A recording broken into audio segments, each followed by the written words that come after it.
জনপ্রিয় কণ্ঠশিল্পী মনির খান একসময় সক্রিয় ছিলেন বিএনপির রাজনীতিতে।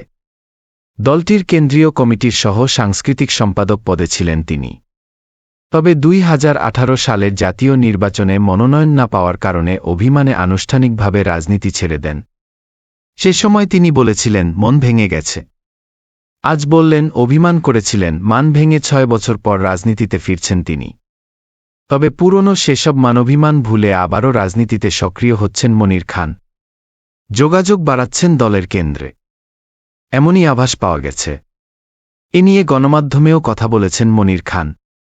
তিনি বলেছেন, আমি ঘরের ছেলে, ঘরেই আছি। মাঝে দলের সঙ্গে অভিমান ছিল, আর অভিমান তো পরিবারের সদস্যদের সঙ্গেও হয়, সেটা আবার মিটে যায়। আমার বেলায়ও তাই হয়েছে।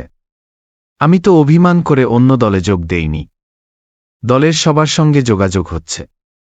দলের দুঃসময়ে কাজ করেছি। আমৃত্যু জাতীয়তাবাদী রাজনীতির সঙ্গেই থাকতে চাই। সম্প্রতি ফেসবুকে একটি স্ট্যাটাস দিয়েছেন মনির খান।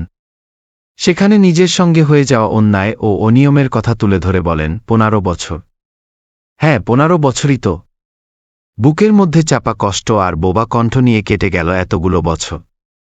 আমি একজন সঙ্গীতশিল্পী, কিন্তু বিটিভি, বেতার কেন্দ্র, শিল্পকলা এবং সরকারি কোনো অনুষ্ঠানে গান গাওয়ার সুযোগ দেওয়া হয়নি এই সময়। এমনকি অনেক বেসরকারি অনুষ্ঠানেও ডাকা হয়নি। এই গায়ক বলেন, আমার নামে 10টি ককটেল বিস্ফোরণ, গাড়ি ভাঙচুর, নাশকতার মতো মিথ্যা, হাস্যকর রাজনৈতিক মামলা দিয়ে হয়রানি করা হয়েছিল। কি অপরাধ ছিল আমার? হয়তো ভিন্ন মতের মানুষ ছিলাম, এটাই ছিল আমার অপরাধ। কখনো বলিনি আমি।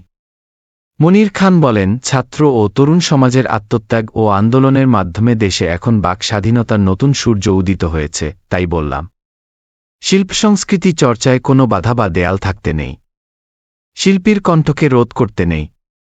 আশা করি স্বাধীনতার এই নতুন সূর্যের আলোয় নতুন করে পাখা মেলবে শিল্প সংস্কৃতি।